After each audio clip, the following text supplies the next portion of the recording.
postage Stamps purchased. postage stamp Stamps postage stamps purchased. purchased Rupees 1000. rupees 1000. So this is the transaction given to us and we have to pass journal entry for this. तो याद रखना postage stamp जो purchase हुआ है, okay, basically आप इसको लिखोगे postage expenses, okay.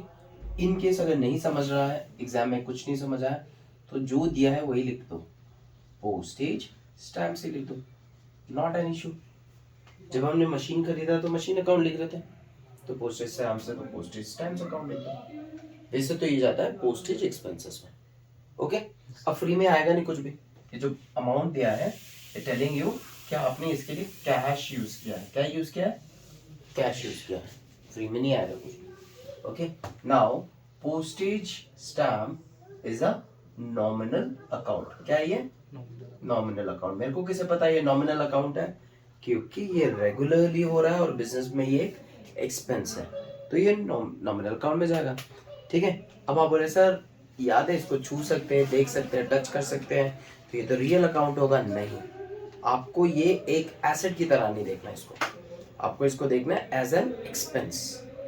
Business के लिए ये रेगुलरली एक्सपेंस है, आप देख सकते हो, छू सकते हो, बट उसका क्वांटिटी बहुत छोटा है, आपका बिजनेस बहुत बड़ा है और रेगुलरली वो यूज हो रहा है, ठीक है। तो इसका यहाँ पे एज अ वैल्यू, ओके, जो हम लोग उसको रख सकते हैं रिटेन रखने के लिए, तो है ही नहीं।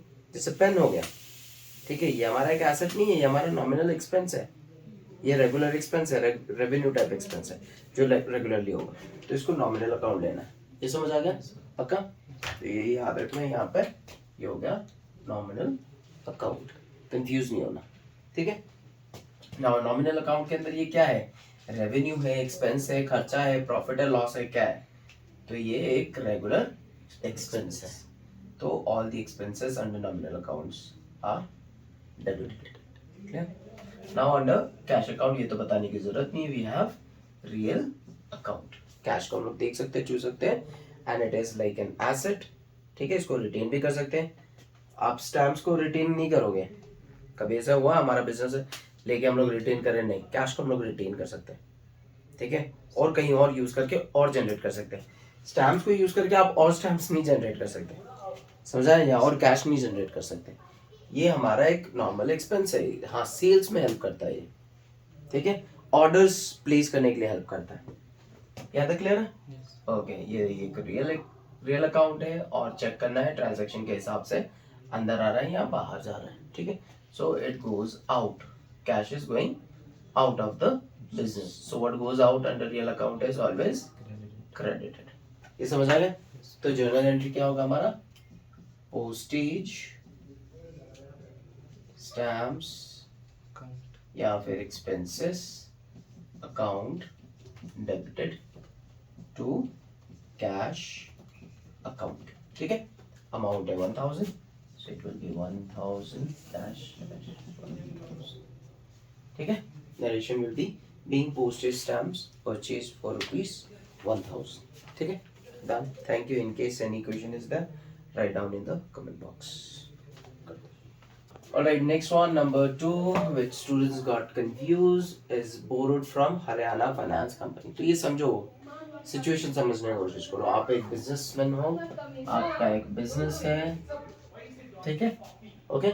तो हरियाणा फाइनेंस कंपनी जो है, they are giving you cash, they are giving you money, and this is considered to be a borrowing for अस।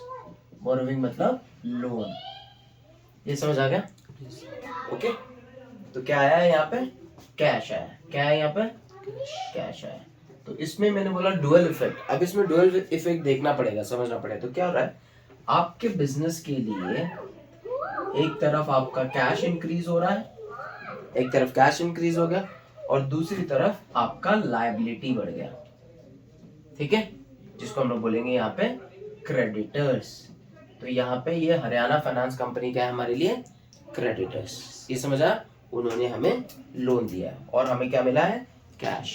ये समझ आ गया? Yes. तो दो अकाउंट हो गया यहाँ पे, हरियाणा फाइनेंस कंपनी, ठीक है, वो क्या है हमारे लिए, एक क्रेडिटर और दूसरा है कैश अकाउंट. ये क्लियर है? Okay, coming to the point.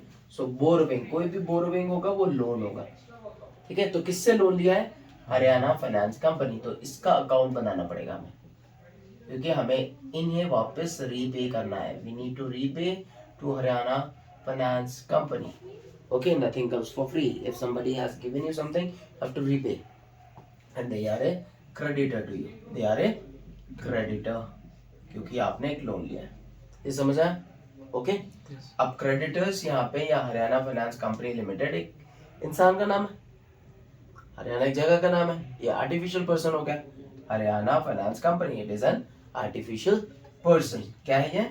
Artificial person. सो ये क्या हो गया? Personal account. क्या हो गया ये? Personal account. अब पर्सनल अकाउंट में क्या होता है? रिसीवर होता है और गिवर होता है. अब दे आर रिसीवर और गिवर, दे आर गिवर्स. वो पैसे दे रहे हैं बिजनेस को, दे आर गिवर्स, ठीक है. तो debit the receiver, credit the giver. तो ये क्या हो जाएगा? Credit the giver. ये समझ आया? Yes, sir. ओके. तो हमें क्या मिल रहा है? लोन ले रहे तो हमें क्या मिला? Cash account. क्या मिला हमें? Cash account. कैश अकाउंट क्या है? एक रियल अकाउंट. क्या है? Real account. Under real account क्या होता है? ये बिजनेस, ये ट्रांजैक्शन के हिसाब से क्या हो रहा है कैश अकाउंट में? व्हाट कम्स इन और goes out? Comes in. Comes in. Very good.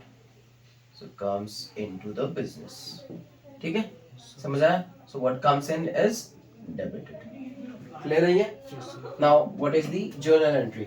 So, debit side first, we'll write cash account debited to Haryana Finance Company Limited account, जो भी है, ठीक है.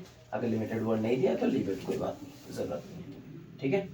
Company account. ओके. अमाउंट कितना है? 20,000. We'll write 20,000 in the debit side first, then credit side का 20,000. ये ledger folio है, ये डेबिट है, ये क्रेडिट अमाउंट है. यहाँ पे पर्टिकुलर्स था, यहाँ पे डेट है.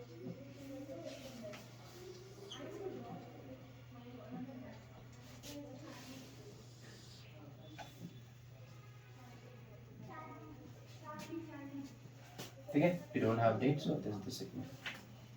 Okay, narration will be the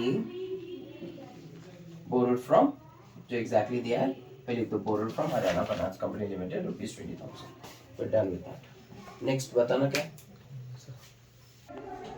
Alright, so depreciation is being charged, तो यहाँ पे हो जाएगा depreciation account. क्या होगा? Depreciation account. और किसके ऊपर चार्ज हो रहा है? मशीन के ऊपर. सो मशीन की वैल्यू कम हो रही है बाय डेप्रिसिएशन. ये समझ आ गया? दो अकाउंट हो गया. ये हो गया हमारा real account. We can see, we can touch, ठीक है. अब रियल में क्या होता है? What comes in, what goes out, यही होता है. Yes, sir. एक और चीज होता है, क्या कम हो रहा है या ज्यादा हो रहा है? कम हो रहा है या ज्यादा हो रहा है? तो यहाँ पे ये कम हो रहा है, रिड्यूस है. वैल्यू क्या हो रहा है? रिड्यूसिंग. तो रिड्यूसिंग को हम लोग कैसे लेते हैं? Going out. रिड्यूसिंग को कैसे लेंगे हम लोग? Going out. So under real account what goes out is, what goes out is Credit. Very good. ये समझ आ गया? ओके. डेप्रिसिएशन, ये नॉमिनल अकाउंट है. क्या है ये? नॉमिनल अकाउंट है. क्यों? क्योंकि ये एक ऐसा एक्सपेंस है जो रेगुलरली होता ही है. अगर आप फोन यूज नहीं भी करोगे तब भी उसमें डेप्रिसिएशन होगा.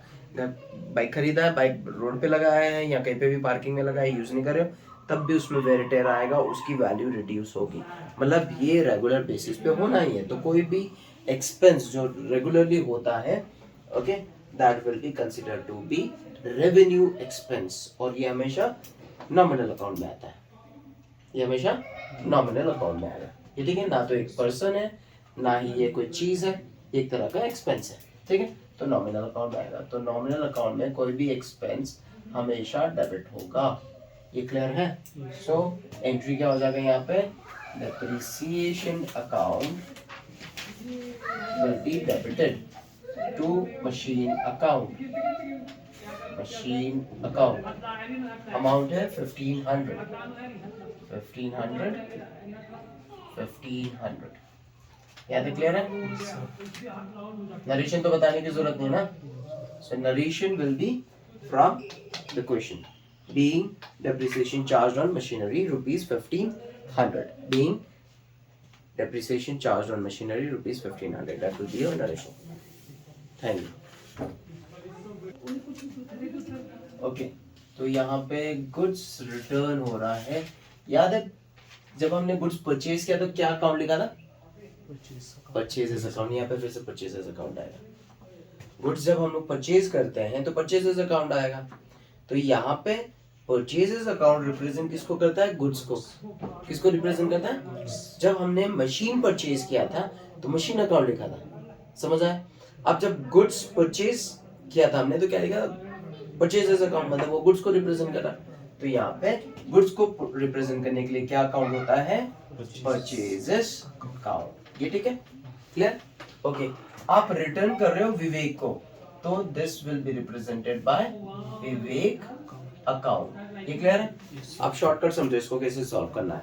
दोनों में से देखो पर्सनल अकाउंट कौन है. ज्यादातर टाइम में सिर्फ पर्सनल अकाउंट को लो और एंट्री जल्दी खत्म हो जाएगा. ठीक है?